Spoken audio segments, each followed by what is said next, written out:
Good afternoon, everyone. Welcome to our webinar on using economic analysis to elevate your association's value.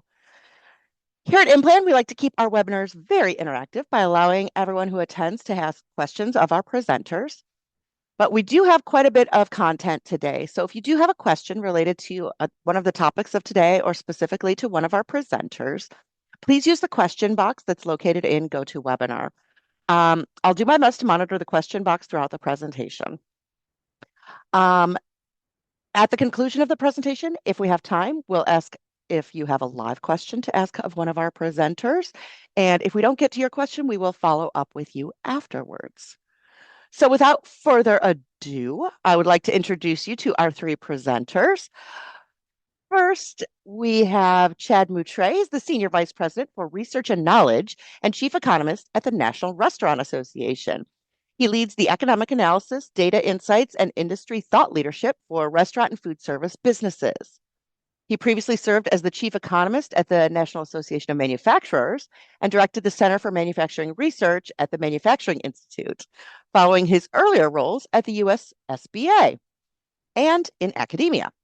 He teaches econometrics as an adjunct professor at George Washington University and has held leadership positions in major professional organizations, including the Conference of Business Economists and the National Association for Business Economics.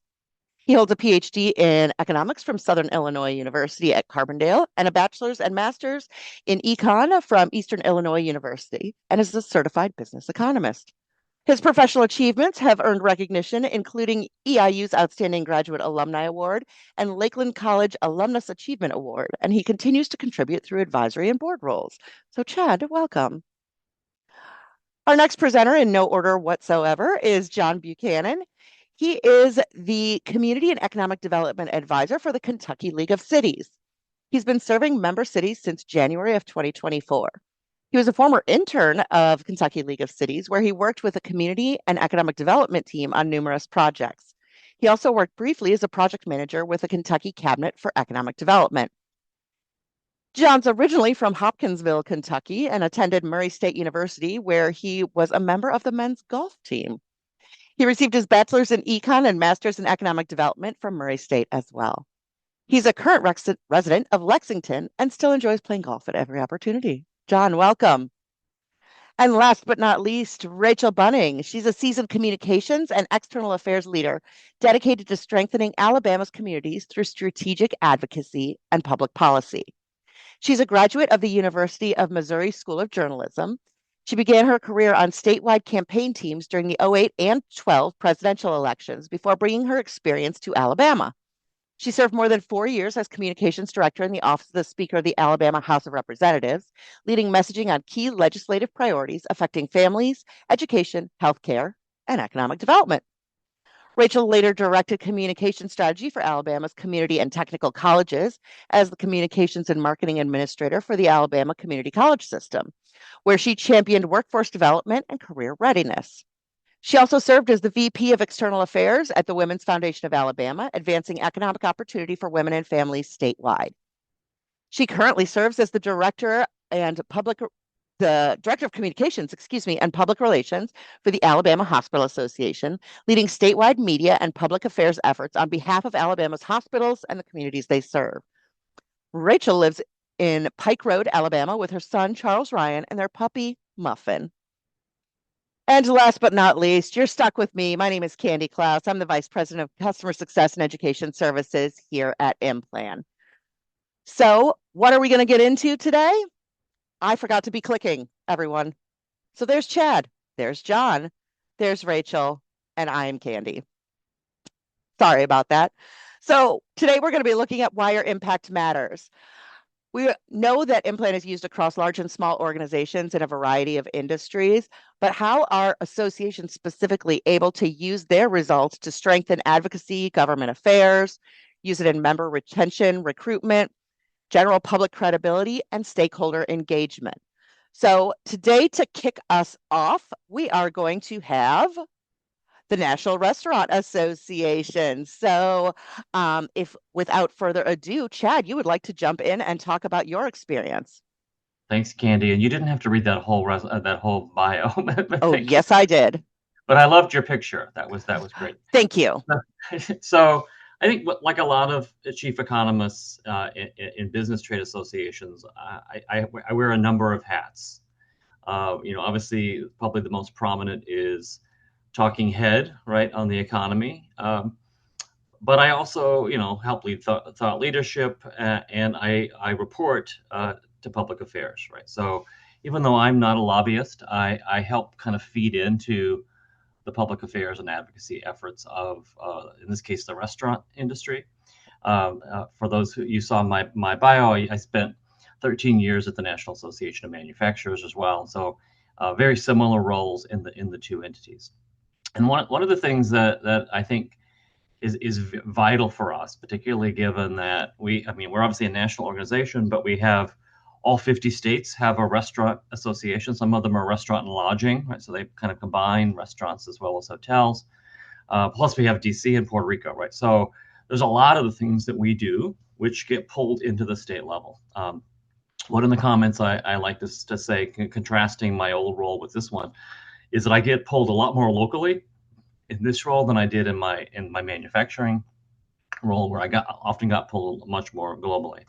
And so data is key, right? So when I'm working with a state restaurant association, they're wanting to know how many restaurants are there in the state of Michigan, right? How many?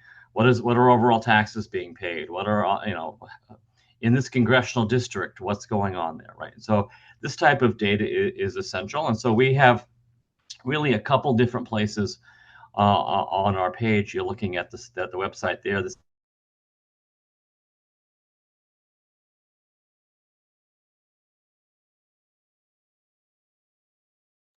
a state fact sheet. So it's just a very basic fact sheet, throwing in data from BLS and census and other things. Candy, if you can move to the next slide, that would be great. Yeah. So this is an example of a state fact sheet. I was using Michigan. Here I'll use Virginia, right?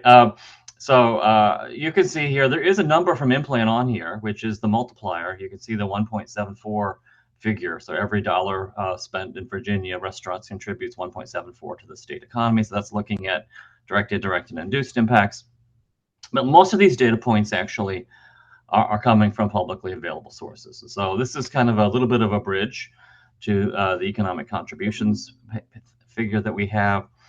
And again, these are very important. When we have our public affairs fly-in, every state has this. You see it's branded there with the state flag of Virginia. And not only does it provide this, but on the flip side of it, it's showing to you by congressional district how many restaurants are there. So now the next slide. So when I came over from the NAM, one of the things that I did first, very early on, was to make sure, number one, we had IMPLAN, right, which the NRA had not had IMPLAN in a number of years, and so I made sure we had that. But then we also started doing, both for the U.S. as well as for every state, the overall economic contributions. And so this is showing you the U.S. one. We need to update this, obviously, given that we now have 2024 base year data. So that's my project over the next couple of months. But you can see here, obviously headline numbers in terms of what our overall output is from a direct contribution, but then adding in those indirect and induced impacts, and then throwing in the tax component. And you see also I've broken out, because IMPLAN has not just restaurants, but it has information for full service restaurants, limited service restaurants, and other, which is largely just food service. And so you can see those broken out pretty clearly there. So the next few slides, and we'll do them really quickly, is not only do we have it for the US, but we have it for all 50 states. Again, these are released in tandem with our state partners, and very similar information there. It's just giving you the state information, as well as direct, indirect, and induced, and then breaking it out by full service, limited service, and all other.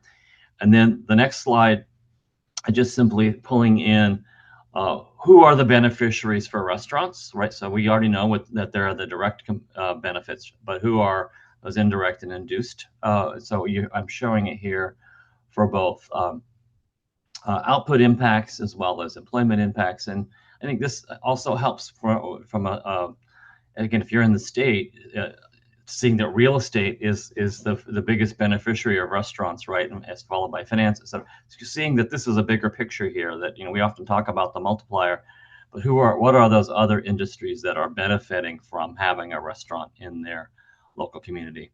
And then the next two slides here. First is congressional district. So you have all of the 11 congressional districts for Virginia. Again, direct and then total. I'm not giving you the indirect and induced here, just the total. So for output, employment, labor income, and taxes. Again, this is helpful from a from a messaging standpoint. If I was traveling to one of those congressional districts or talking to their congressman or woman, that could be helpful.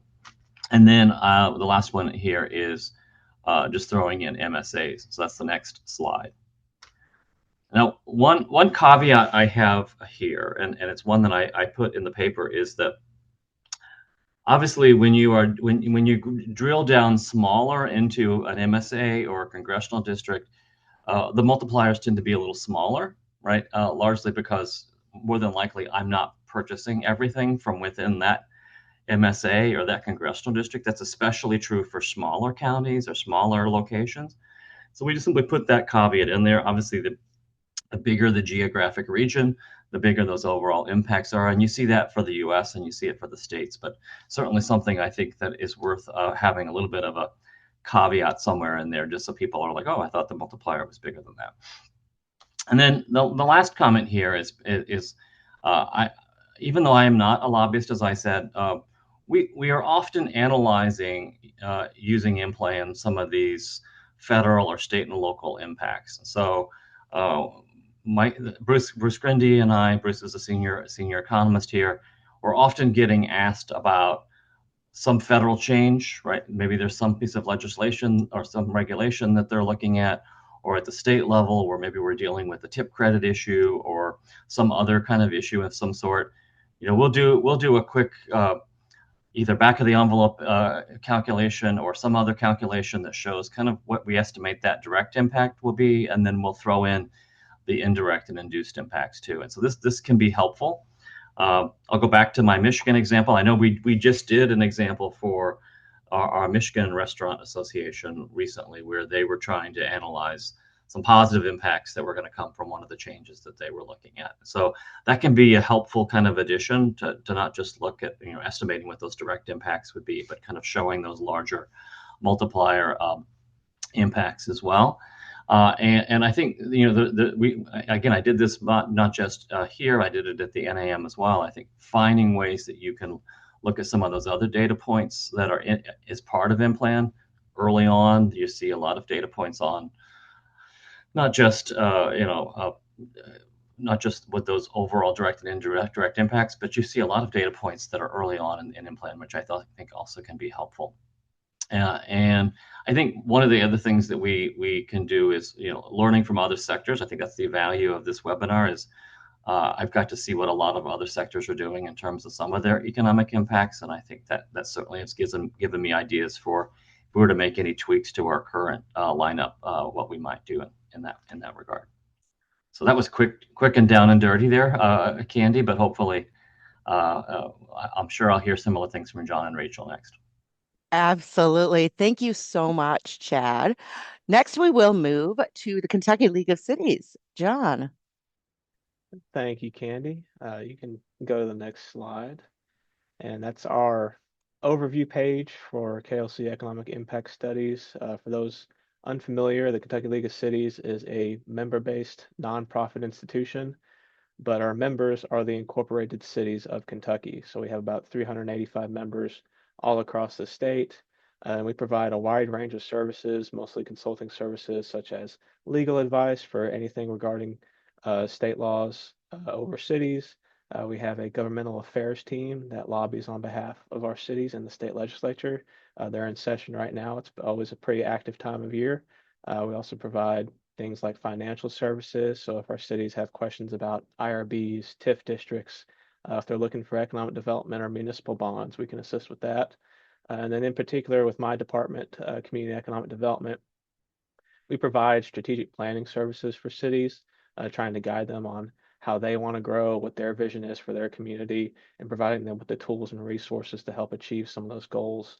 And we felt that IMPLAN and economic impact studies would be a fantastic tool for our member cities to utilize. So Candy, if you'll go to the next page. The biggest thing we noticed starting out with impact studies was allowing our elected officials to get to say yes. As elected officials in Kentucky, the vast majority of them are, their part-time job serving their cities. It is not their everyday thing that they have to do, but they're expected to address multiple different items concerning a city. They have to wear many hats, as I'm sure a lot of you are aware. And that includes trying to be a financial planner, trying to be an economic developer. How do they, as city officials with a million other things on their plate, get to a point where they can say yes to a good project, to an infrastructure development, to a downtown revitalization? And that's what we want to do with the impact studies. And so the first one that we did standalone with the League of Cities is in the city of Winchester. They had about $17 million worth of municipal bonds that they were going to purchase from our bond service. But before they took it to the commission for approval, they wanted to see what would be the return on that investment. We're spending all this money on these infrastructure projects. Is it really going to have that much of an impact? And in that study, which is linked there at the bottom of the page, we were able to show that $17.5 million in infrastructure and demolition and construction projects was going to return about $20 million in overall economic activity to the city, which that's, when a city official can have just two numbers in front of them to say, hey, this is going to be a good thing, this is going to be a benefit, it makes it a lot easier to get to say yes. And that's what we love our city officials to be able to do. Okay, I think we can go to the next page. And then another thing, again, we just wanted to give our cities more tools in the toolbox. I mean, as Chad mentioned before, there's a lot of stuff in IMPLAN, a lot of things that you can put in these studies when you're working on them. So what is valuable to our cities? And so another example is in the city of Hazard, which is in Perry County. It's one of our Eastern Kentucky communities. They actually purchased 3 impact studies, 2 for the city and then 1 for the county, looking at tourism activity in the community. There was a new retail development and business development projects going on in the city, and then also new things like a sports park and revitalized state parks in the county. And they want to know, hey, the county's investing this much money, the city's investing this much money. We know it's going to be great for the community. We want to have the studies on hand to show that, show our people, show our state legislators, the people that we're reaching out to for grant funding to help support these projects, that they are going to have a great return. And so we were able to put together those 3 impact studies for them, along with a strategic plan that's going to help guide them forward for the next 5 to 10 years. But again, it's adding more bullets to the gun, more tools in the toolbox, getting to a point where they get to say yes, they can invest in these projects and know that they're going to see a return in those investments. And so I think we can look at the next one. And then we also want to make sure that we break down some of the key insights in each of these plans. We'll have, a direct overview page showing you the induced, indirect, and direct effects. Tax results are a big thing for our cities. They love to know what kind of revenue they could see or what might be happening. This plan in particular is the impact of the 2023 Kentucky Main Street program. They're one of our key partners, and we actually worked with Murray State University and their economic development team to put together this study for that program. And we were really curious to see what impact the Main Street program has had in Kentucky, particularly in those cities that have a program. I think there's 24 cities in the state currently with that program. They do a lot of stuff in downtowns, heritage festivals, revitalizing old businesses and older buildings, and they keep pretty stringent records of the money that's coming in, the jobs being created, the businesses that are coming in. That creates a huge impact. And so we were very curious, and they were curious as well to say, hey, we do all this reporting so that we can, help our own programs receive more state and federal funds. If we know what the true impact of that is, then that helps to bolster those needs even further. And especially within the reports that we put out, making sure that some of that more detailed information gets included. And I think we can go on to the next one. But the big thing that our cities are really interested in is this impact results overview page, which we put together, which is, the big flashy numbers that everyone's interested in. They want to know, how many jobs are we creating? How much income are those jobs getting? What's the total economic impact that we're seeing added to our community? And we make sure to let them know that the total value added is essentially GDP that's been coming into the cities. And we've seen, communities are using it, one, to justify some extra spending or see what the return on certain investments are. But they're also looking at some of their existing attractions, their existing business. They're really interested to know what is going on. So the city of Beaver Dam here is a city of about 2,500 people. It's a small town in Kentucky, but they have an amphitheater that hosts about 20 to 30 concerts, music events every year, and draws in, I think in this report, it drew in close to 50,000 visitors to the city, which a town of 2,500, that's a huge impact. That's a huge tourism impact. And they wanted to know, what is that doing to our community? What impact is that having? We were able to show what that impact is. We showed it not only for the city, but for the county and then the surrounding counties around them, which they were very curious to know, and because they knew people were coming in from the surrounding region. What's that impact look like? But then the city also knew that they probably wanted to expand the amphitheater. And so this impact results overview page is an expected impact of a $500,000 investment to expand the facility. That way you can have larger events, you can host more events, and you're going to get an increase in tourism, more people coming in, maybe increase that number of 50,000 up to 80,000 a year.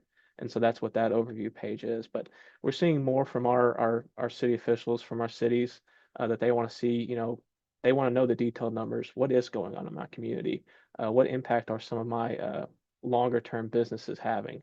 What would be the impact of, a new retail project, or if I'm going to invest money to replace my sewer lines? I need to do it, but I need to know that I'm not throwing money down the drain, for a little pun there. But that's what we're seeing from our communities. They seem very engaged with it. We've had a couple ask about using these plans as justifications for going after some grant dollars. We think that's a great application. We haven't seen that specific side of it just yet, but many people say, hey, if I'm going after these grants to fund these projects, if I have an impact study to show the grant administrator that it's going to have a great impact, that just bolsters it even further. So that's what we're seeing, and it's really good stuff from our communities. I think I have one more slide. And yeah, just thank you for having me on here. A link to all the studies that didn't already have a link to them. Of course, you can go on the KLC website and see all of the impact studies that we've put out. All of the plans we've put together are public, but it's been a great response from our communities so far. They do see the value in it, and it seems like it's something that, especially going along with strategic planning and future growth of our member cities, that they're going to want to know even more of that detailed information. I'm working on a study right now with a community that wants to know what specific industries are being impacted, wants to know what's the top 10 industries that are going alongside with some of these projects, so I can go after those industries and keep building on top of that growth. So that should be it, and that's everything I got. Thank you so much. Thank you so much for sharing all of that, John. That was really great. Next up, we have, last but not least, Rachel with the Alabama Hospital Association. Thank you so much. Thank you for having us. So Alabama Hospital Association is just like it sounds. We're a statewide nonprofit association representing 122 hospitals and health systems across the state of Alabama. We're a small but mighty staff of 20. And so those of you on the webinar who work at a small association know that we wear many, many hats. And I am responsible for our communication efforts. So kind of unlike our friends on the call, I work with our data team to figure out what information we need for our members, and then I run with it. So I'm not the day-to-day in plan. I'm the one who's working with our folks who know this way more than I do and using it in very practical ways. So I'll get that out of the way up front. So we really started this effort 2 years ago. As y'all know, hospitals are first and foremost places of care. It's our mission, and it's how people experience us every day. but that's really only part of the story. If you think back about the pandemic, the perception of hospitals shifted quite a bit. At one point, folks were outside cheering on healthcare workers. And then during a very difficult time, hospitals were seen as places that keep people from their loved ones. So it was very emotional. Perceptions changed very quickly. What that reinforced for us is that there's a much bigger story to tell about hospitals in our state, especially the role that they play in communities and in the economy. So we wanted a better way to understand that and communicate it clearly. And we have used IMPLAN as a really credible, data-driven way to quantify that broad impact and tell a more complete story. Next slide, please.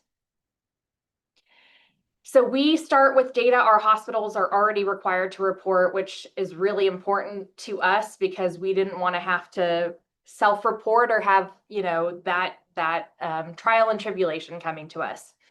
From there, obviously, we use the industry impact analysis. And then one of the biggest advantages with our engagement has been the flexibility. We take that core data and we scale it, whether we're looking at information for an individual hospital, a health system, a region, or the entire state. Next slide, please. And the primary information we produce every year is economic impact reports for every member and every hospital and health system. And we do create these on their behalf. These reports are used everywhere, community meetings, conversations with elected officials, media, social media outreach. They've really become a foundational tool for our members to tell their story in their communities. We also build on that with regional reports and a statewide report, which is especially important in our legislative work because that's a big arm of the Hospital Association as our government relations team. And one thing we've really valued is how quickly we can respond to specific needs. So for example, we created on the far right a focused handout in a recent legislative session around rural hospitals, which allowed us to clearly show their importance to local economies and the state as a whole. Next slide, please. We also really made a deliberate effort to not just let the data sit in a report. So a couple of years ago, we launched a public awareness campaign to help strengthen how hospitals are viewed across the state. And economic impact became a key part of that story. So we created a toolkit for our members with ready-to-use materials like press releases, social media graphics, hospital signage, op-eds.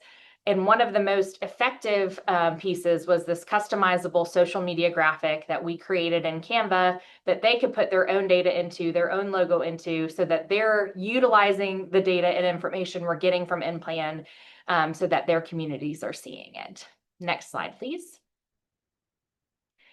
And that toolkit made it really easy for our members to share their local impact in a way that resonated. And we saw fantastic engagement, including not only social media, but coverage in local newspapers across the state. Next slide, please. We also created PowerPoint templates that hospital leaders could use when speaking in their communities. So whether that's Rotary, Kiwanis, or other local groups. Next slide, please. And this is an example of one of those kind of hospital-specific slides that I just got requests for just last week. So our members are using them. Our goal with utilizing IMPLAN and utilizing it across the state, but for our members was really simple. It was to make it as easy as possible for our members to use this information. So our take on that was removing the need for them to create their own materials and giving them ready-to-use tools that they were able to quickly use in conversations and presentations and advocacy. So this really gave us a more complete and data-driven way to tell the hospital story in Alabama, not just as places of healthcare, but as essential drivers of strong, healthy communities. Thank you. Thank you so much, Rachel, and our other two presenters, Chad and John. So with that, we're going to go into a little bit of a panel discussion, then I'll open it up for questions. And I'm just going to have the three of you jump in. I won't require each of you to answer every question. But do you have any advice for somebody who's just starting out with IMPLAN and what kind of knowledge they need to have coming in and what kind of best practices you would see around that? Well, I like that certainly the interactive version, the web version, is very easy to use and it's easy to play around with. I've been blessed, both in manufacturing and in restaurants, that we are an actual NAICS code, right? And there is an IMPLAN code for us, right? But I do know that there are other associations where you might be a fraction of this code and a fraction of that code, and so learning that bridge, right? Which I think I've certainly used the bridge in other capacities, but IMPLAN provides a number of resources that will allow you to kind of bridge together whatever that 6-digit NAICS code is with the IMPLAN code. But I think having that understanding can be helpful. Again, not that I'm using it so much in my current role, because as you saw, we have the data that I need for restaurants. But I do know that others who have tried this, I think understanding that bridge, understanding what data is there, and how you can kind of connect the dots for a little bit more complicated associations can be a bit of a learning curve, but certainly something that's doable.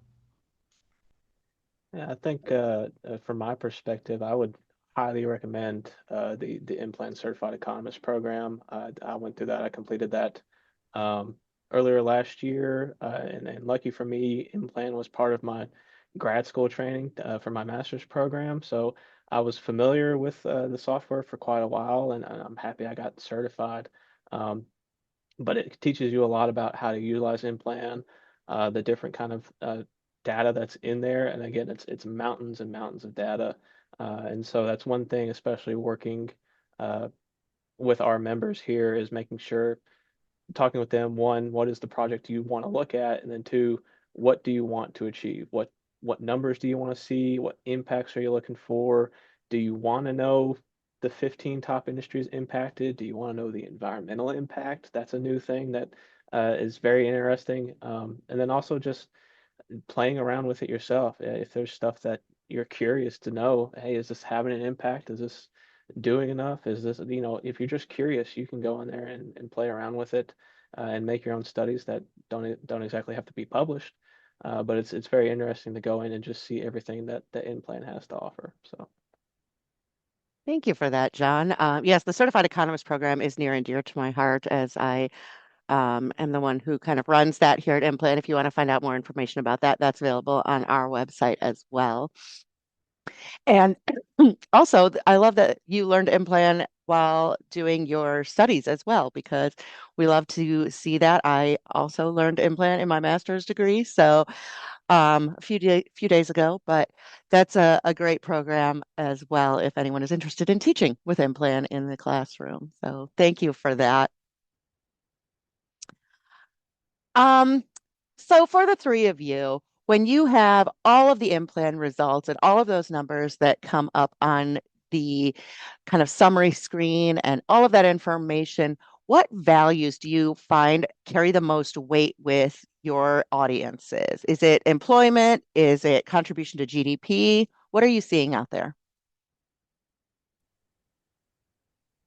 Well, I mean, this is Washington, D.C., so everyone always cares about jobs, right? And I think that that's true from a national level, but also at that more granular level. And you heard that from both Rachel and John as well, at the congressional level and MSA. But I wouldn't undercut the value output too, right? I think just talking about the sheer size of the industry can also be powerful, right? That gives us a lot of talking points to be, even it's not an IMPLAN number, but one out of every 10 Americans works for a restaurant. Those kind of talking points can be very helpful, right? Whether you're talking about employment, whether you're talking about output.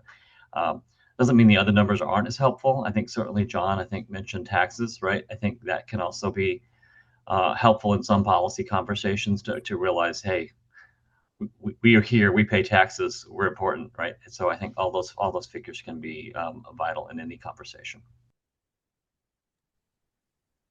I think from our perspective, that I'll echo, jobs is obviously a big thing in our legislature is very focused on jobs in the economy. And so that's always going to be where we focus. But we tend to utilize that big GDP number too. I mean, we have banners, we have It's all over our website. That's the number they want in their local economies. I think this year we're at $29 billion impact on the state. That's big. And it's something that is attention grabbing. So we tend to use that a lot as well. And then from our perspective, I know I touched on it, but you know, I'm not aware of any politician at any level that doesn't campaign on increased jobs and increased business. And so our members they always want to know, what is the job impact? We thought the tax impact was going to be a more interesting item for them. But for city officials, they're more worried about the overall economic impact. And they know if the economy's booming, if they're getting, a return on their initial investment throughout the entire economy, they know that they're going to get that money back through tax revenue. And so those are the two big things they want to know. Is this a good thing for the entire community? Is it generating good jobs? And is it leading to the growth that we want to see in our communities? That's the two big things that they like to see. Great. Thank you all. Can anyone share an example of a time where an analysis they ran in IMPLAN and put out there directly influenced either a policy decision, an investment, a grant application, or some other kind of success metric that you're looking at? I'll just hop right at that. So that first study that KLC put out on our own for the city of Winchester for that municipal bond funding, they took that plan and they used it as part of the justification when they went in front of the city commission a few weeks later to ask for the city to, put out that $17.5 million bond purchase, and it passed unanimously. And so that's, that for us to have the first one go out and immediately work for the city, and they've already completed a number of those projects that they said that they were going to use that financing for. So that immediately went out and got done. And so that was a great thing to see. Oh, that's wonderful. I had in my old role a couple large manufacturers, certainly that had more resources than I did, who reached out to me knowing that we had IMPLAN and asked if we would do an analysis of some major investment that they were making. And so I ran those numbers. They ran with it in the press, right? And so I think the one kind of perk of having IMPLAN is that once people find out you have it, you are suddenly in demand, and so that's true in my old manufacturing role. Certainly, it's true of the state partners that we have. I know I did some analysis for Michigan, right, as I mentioned earlier, that I think they also ran with those numbers and were able to use those as talking points in a particular advocacy issue that they were dealing with. Fantastic. All right, I am going to jump now into some of the questions that we have received from our audience. I will take the first one. Does IMPLAN analysis provide an indication of the percentage of accuracy or margin of error of the outputs? For example, if 100 jobs plus or minus 15 could potentially be created. So no is the quick answer to if there's a margin of error metric that you will see inside of IMPLAN. What IMPLAN is doing, it is basing everything on the actual relationships in that most recent data year that we're looking at. And because of that, we know what those relationships were in terms of how many employees we need for dollar of output, what the purchasing patterns look like for various industries, and all of those things. And what's interesting is that with any kind of IMPLAN analysis, it is nearly impossible to look at if your number was correct. To be able to trace that supply chain would just be very cost prohibitive to actually check to see. That's why we rely on the actual data, because then we are basing it in the reality of what we have seen in the economy. And any changes that we would expect, we can make changes to the event type in IMPLAN, looking at that production function and what's really going on. All right, next question. When this published information is shared, what questions are asked typically? And are you relying on IMPLAN to calculate? Let's start with that. What questions do you get asked typically from analyses like these?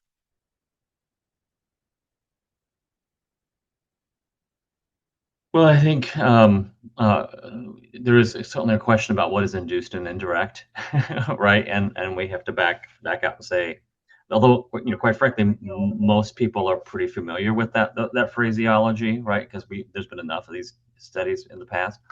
But just understanding that it's the supply chain and then it's those induced impacts. I think explaining that in kind of a simple to use kind of format is helpful. We do put that in writing, but we do get those questions from time to time. I think most of the questions we get are, making sure that our city officials understand what the report's saying as much as we do. And especially when IMPLAN doesn't have a region focus for cities because those borders change constantly. That's hard to track that kind of information. So we utilize zip codes, and you can make your own region in IMPLAN. You can use multiple zip codes, and that's as close as we can get. And so explaining to city officials, this part of the study only looks at these zip codes, and then this part looks at the whole county. This part looks at a huge region, and then another thing, city officials don't ask this question, but they know that they're going to get the question. For that big total output number, the city official knows that that's not money the city is getting. That's total economic activity being generated. But a member of the public will probably see that report put out about the amphitheaters creating, $16 million in economic output every year. Why isn't the city spending that money? Well, the city's not making $16 million off the amphitheater. That's the amount of economic activity being generated. A total tax revenue is probably only, $150,000, $200,000 of that. So that's one thing that they are aware of. And then I do get questions here and there about, what are the industries impacted?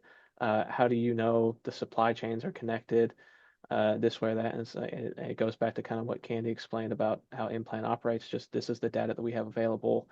This is, it's an estimate. These impact analysis, these impact reports are an estimate. They're the best estimate you can possibly get without an exorbitant amount of resources and funding and just time to track down all of those connections. But for the most part, everyone's pretty happy with the results they see. That's excellent. All right. This is the second part of that question. That's a slightly different topic. Are you all relying totally on IMPLAN to calculate taxes? And how do you answer the distribution or local shares of those receipts?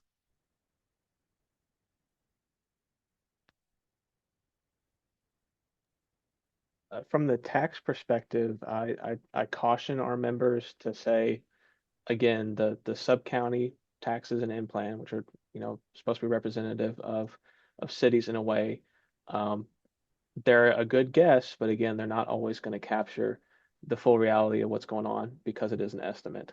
And especially when looking at larger economic development projects, there could be an instance where there are state level incentives, there are city level incentives being offered that won't be factored into the study and are very difficult to factor into an impact analysis. And so when I'm talking with my members on these impact studies, I say, hey, this is a good estimate. This is probably the best number that you'll be able to come up with. It is not the end all be all. Do not write your city budget based on the tax impact that IMPLAN is telling you for this project.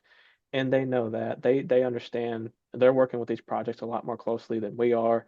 It's their project. So they're well aware of what their tax levels are.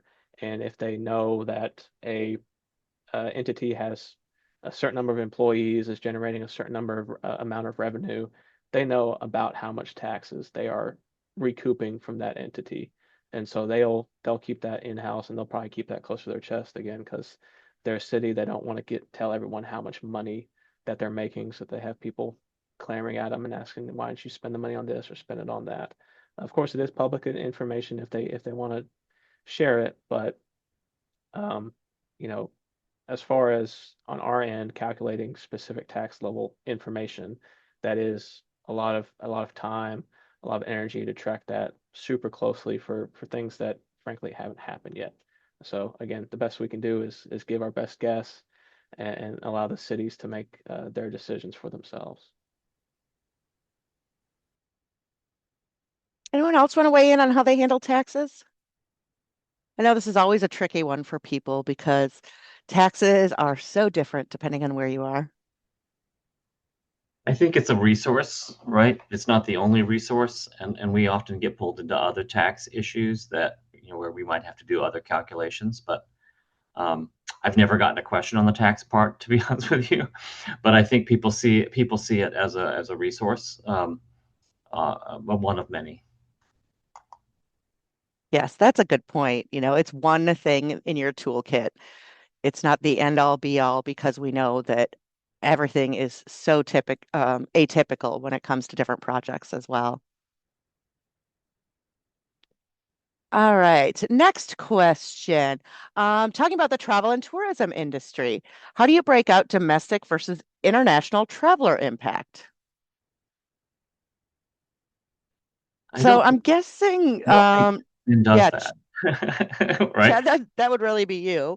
Yeah, I don't think that IMPLAN does that. I mean, you would have to do some kind of a back of the envelope calculation, right, to determine hmm in any given region what is the breakout there, and then try to do some, again, back of the envelope numbers, and then run it through and see what the indirect and induced impacts would be. But that's not something that is in IMPLAN, right? So you would have to bring. Right. I think that's true with a lot of analysis. One thing I would often say to some of the policy folks is, IMPLAN is an easy to use tool, but we've got to come up with that direct impact, right? And hmm I think that number is sometimes the harder number to come up with, and I think this is an example of that, where you'd have to come up with some kind of an estimation on your own, and then running the Right. analysis itself is pretty straightforward after that. Yeah, absolutely. If you wanted to make an assumption about the spending pattern of an international tourist being different from that of a domestic tourist, we can use the tourism guide inside IMPLAN and just give them perhaps a higher value if we think they're going to spend more money than, me just leaving North Carolina and heading to South Carolina for the weekend. We would just run a higher value through on whatever we thought they were going to spend more money on. So, And and and it's pretty easy to do there. Yeah, go from ahead, our John. perspective on the tourism impacts that we've looked at, we do keep it mostly domestic. A lot of travelers to Kentucky are domestic travelers. There are some international. Um, but when we see, especially with tourism impacts, you're looking at the surrounding region for a lot of these things, which is mostly in Kentucky. The state tourism cabinet uses IMPLAN, puts out an economic report every year, and they'll give us a number for what the average daily expenditure amount is for all travelers, both domestic and international, as well as daytime and overnight travelers. We just use the holistic all-in-one number of that average as a proxy. And again, that just goes back to that's as close as we're going to get unless the city is meticulously tracking that information themselves, going out and doing surveys, and making sure that every traveler they get, they know that they're getting travelers from other states, and they know that they're getting travelers from other countries at times. But again, it's hmm it's very hard to make sure you're getting the exact right number every time, and so using that average number as a proxy gets us as close as we can. And of course, we can always take out certain elements of that if we know, how much they're spending on merchandise and concession sales, and ticket sales. Well, we can extract that from the average price so that we're not double counting, and then just continue to use what's left over to make that other impact. That's great insights there. Thank you, John. The other part of this question was, can you explain the difference between induced and total impact figures and what they include? I will go ahead and take this one. So we have four parts of our results. The direct is what the initial change is. So that's the visitor coming, that is the patron of the restaurant, that is the initial spend, basically. The indirect is the supply chain purchasing. So all the stuff that is spent, all of the purchasing on goods and services, and how that ripples through the economy. The induced then is the household spending. So the people working in the direct and the indirect effect, how they go home and spend their paychecks. We add all three of those together and we get the total. So that's what we have there. If you need more information on that, check out support.implan.com. Has a wealth of resources about everything you ever wanted to know about IMPLAN and more. All right. The next question we have, how easy would it be to use IMPLAN in another country for a sector in that country? Well, we do have international data, and it has a different sectoring scheme than we have in the United States or Canadian models, but you are able to do economic impact analysis at the country level linked to all the other countries we have. I think there are 76 right now, and then a global remainder. So all the countries that aren't part of our data set at their individual country level. So it is pretty easy to do those things as well. Next question. Do any of our panelists track economic impact across various demographic groups? I think No. the most we've used is again with that tourism impact, and you get prompted to select the income level of your visitors coming in because different income levels spend a different amount when they do tourism activities. That's the most that we get into, and that information is already captured by that region. So we don't make any kind of breakdown for different income levels, different age groups, different demographics are spending different ways. I mean, we do other, I said no early on because I was referring to IMPLAN. I mean, we have other resources on our page that talk about the demographics of our of owners, the overall operators of restaurants, but also the employees. And so we have breakouts on the sector, but we're just not using IMPLAN for that. All right. Next question. Totally fine if no one wants to answer this. I'll kind of tackle a little bit about it. For those that do IMPLAN reports for external folks, what's a typical cost for those reports? That's such a great question. When hiring a consultant, you're not only paying for the IMPLAN report, you're paying for them hourly to do that, for their expertise and that kind of stamp of approval from the party that you're looking at. And those engagements can range all over the place depending on the deliverable and what you're talking about. I don't know if anyone wants to talk if they've done any external work outside of your organization for a sister organization or anything like that. If you'd like to talk about how any of that works, totally fine if you don't want to as well, because I realize that that can be a bit of a sticky subject for people. I don't have anything on that. Sorry. That's all good. All good. Okay. Going right along that, from an academic, has anyone found a grant that pays for access to IMPLAN and or the training or certification?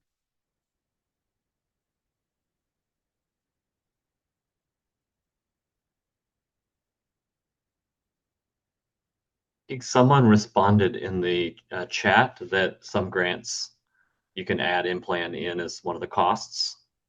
Yes, I have done that in my previous life. When I was at Cleveland State University, we used to put in the cost of IMPLAN as a line item in our grants and contracts that we would use IMPLAN with, obviously. I haven't personally seen specific grants geared towards that. I do know that the impact studies we did for City of Hazard and Perry County, those studies were paid by through a grant.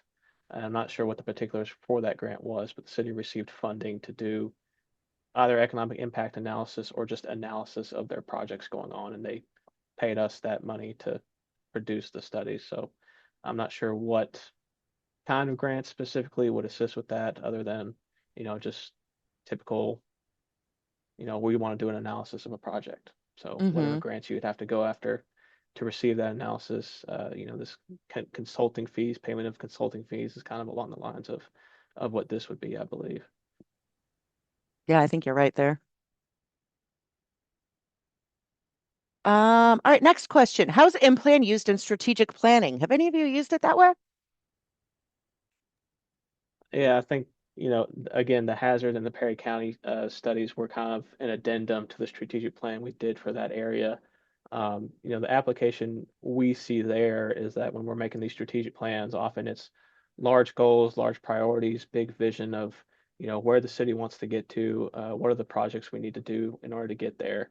For the city of Hazard and Perry County, a large project that they're working on right now is the development of a sports park, multiple soccer fields, football fields, baseball, softball, and then various restaurants and hotels that come along with that. And the city and county together are using some of their funding to help bolster some of those projects. And they're committed to doing it.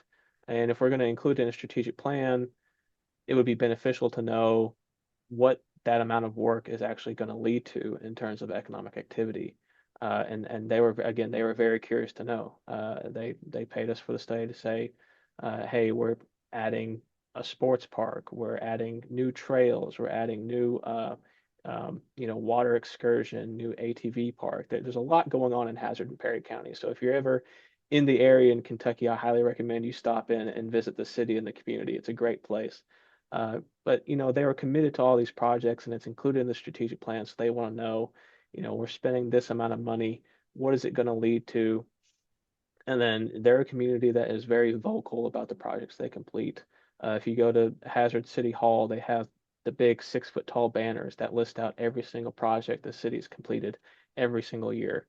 And they want to be transparent with their constituents about what they're doing, why they're doing it, and what the end result ultimately will be. So that's where we've seen it with the strategic plans. They're kind of shifting more towards just kind of one-off impact studies of hey, I'm just curious about what my amphitheater is doing, or what my arena is doing, or what this business that's been in town for 50 years. We want to know what they're up to and what that actually looks like. But for a strategic plan, if we make a recommendation for a large project, if we say, hey, this will really help the quality of life side for your community, we think it could be beneficial to include as an addendum with the plan. Here's an economic impact analysis of what that will actually look like. So That's great. Anyone else have any experience in using it for strategic planning?